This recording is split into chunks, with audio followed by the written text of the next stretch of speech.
कभी सोचा है हम जो रोज करते हैं, सुबह उठते ही फोन देखना, चाय पीना, पढ़ाई टालना या हर शाम वही गाना सुनना, ये सब क्यों होता है? क्यों कुछ लोग अपनी लाइफ पूरी तरह बदल देते हैं और कुछ लोग सालों तक वही पुराने पैटर्न दोहराते रहते हैं? चार्ल्स डुहिग की किताब द पावर ऑफ हैबिट हमें यही सिखाती है कि हमारी जिंदगी हमारे फैसलों से ज्यादा हमारे हैबिट से चलती है। और सबसे अच्छी बात, हैबिट्स को बदला जा सकता है। इस किताब में हम समझेंगे कि हैबिट कैसे बनती है, कैसे टूटती है और कैसे हम अपनी छोटी छोटी आदतों से पूरी लाइफ को नया रूप दे सकते हैं। तो आराम से बैठो, हेडफोन लगाओ और चलो इस सफर की शुरुआत करते हैं। The power of habit by Charles Duhigg. अध्याय 1, द हैबिट लूप। लेखक बताते हैं कि हर हैबिट 3 हिस्सों से बनी होती है। क्यू संकेत, रूटीन, क्रिया, रिवॉर्ड, इनाम। इसे कहते हैं हैबिट लूप। मान लो तुम पढ़ाई करते करते बोर हो गए, अचानक दिमाग कहता है चलो थोड़ा इंस्टाग्राम देख लेते हैं। ये क्यू है, बोरियत। फिर तुम ऐप खोलते हो, ये रूटीन है। फिर कुछ फनी रील्स देखकर अच्छा लगता है, ये रिवॉर्ड है। अब ये साइकिल 2-3 बार दोहराओ और दिमाग इसे ऑटो मोड में डाल देता है। अब जब भी बोरियत होगी, दिमाग बिना सोचे वही ऐप खोलेगा। यही है हैबिट लूप। डुहिग बताते हैं कि हमारा ब्रेन एनर्जी बचाने के लिए हैबिट्स बनाता है। जब कोई काम बार बार दोहराया जाता है तो ब्रेन उसे बेसल गैंग्लिया नाम के हिस्से में सेव कर देता है। मतलब अब वो काम बिना सोच समझे अपने आप होने लगता है। ये चीज बुरी भी हो सकती है और बेहद शक्तिशाली भी। अगर हम इस लूप को समझ लें तो किसी भी बुरी आदत को तोड़ सकते हैं और अच्छी हैबिट बना सकते हैं। अध्याय 2, द क्रेविंग ब्रेन।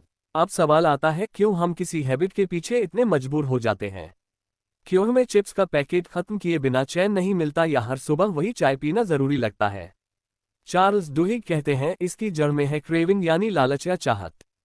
हम रिवॉर्ड से नहीं बल्कि रिवॉर्ड की उम्मीद से एडिक्टेड हो जाते हैं।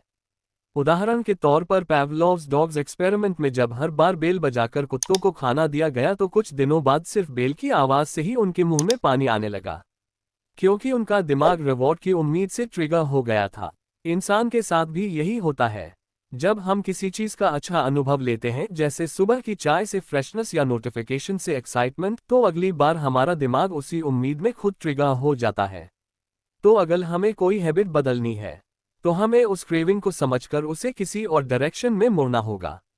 अगले भाग में हम देखेंगे कि कैसे हैबिट्स पूरे ऑर्गेनाइजेशंस, खेलों और लोगों की जिंदगी बदल सकती हैं। कैसे एक छोटी सी कीस्टोन हैबिट पूरे सिस्टम को ट्रांसफॉर्म कर देती है। भाग 2, अध्याय 3 और 4। किताब द पावर ऑफ हैबिट का दूसरा हिस्सा बताता है कि कैसे एक छोटी सी आदत पूरी जिंदगी या पूरे संगठन को बदल सकती है। अध्याय 3, आदत बदलने का सुनहरा नियम।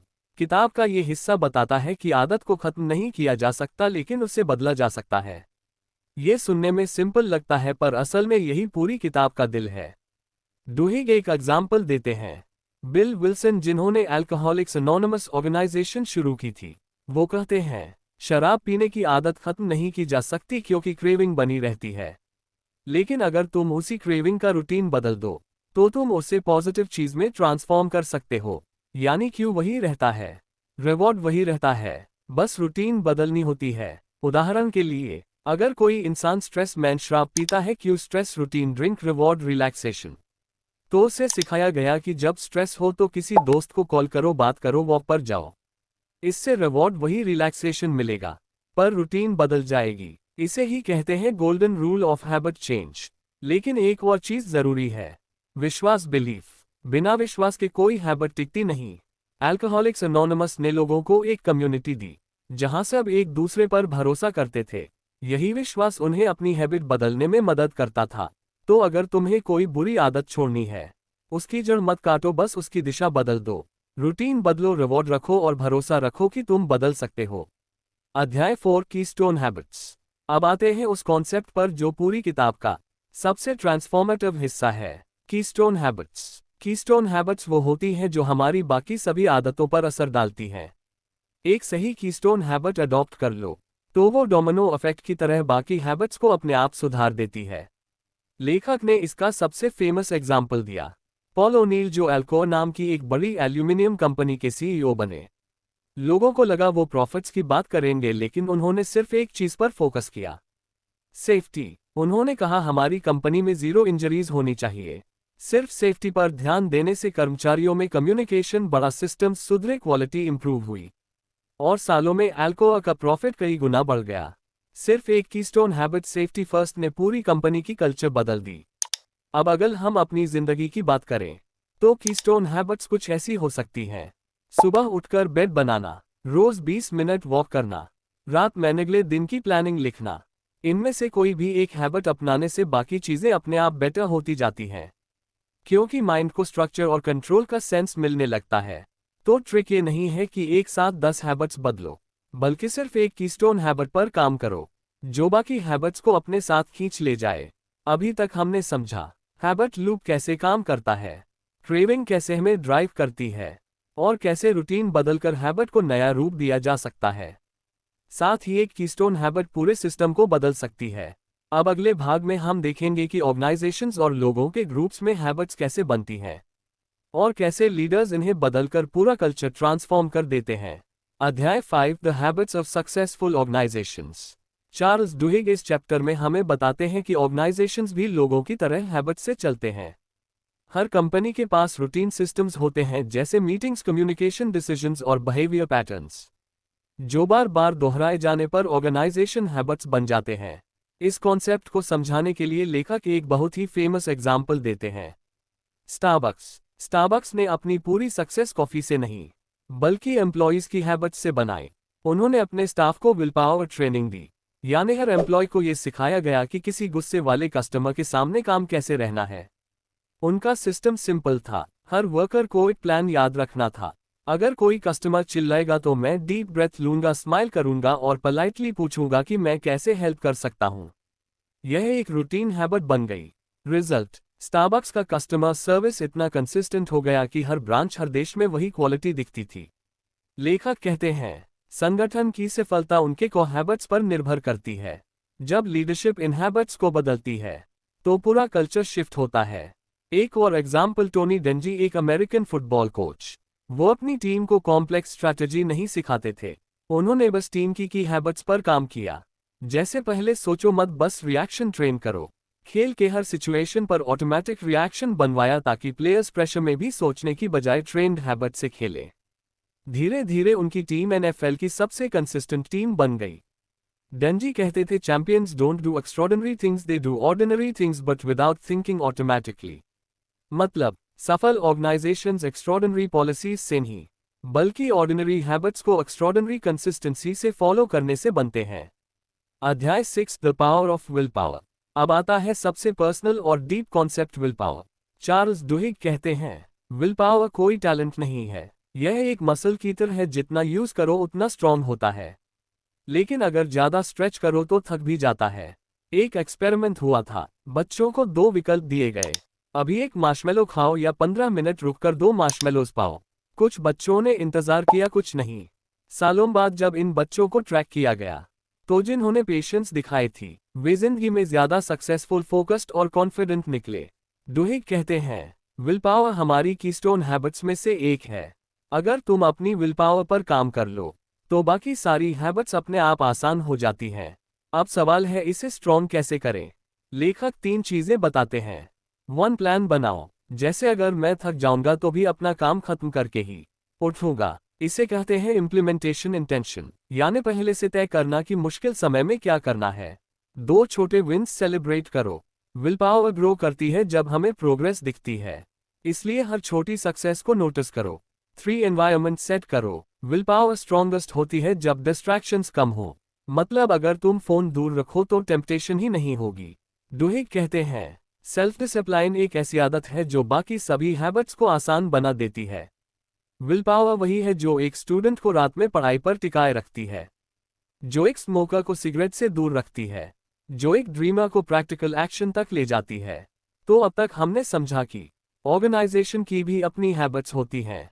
लीडर्स इन हैबिट्स को बदलकर पूरी कल्चर ट्रांसफॉर्म करते हैं, और विल पावर सबसे पावरफुल हैबिट है जो बाकी सबको कंट्रोल करती है।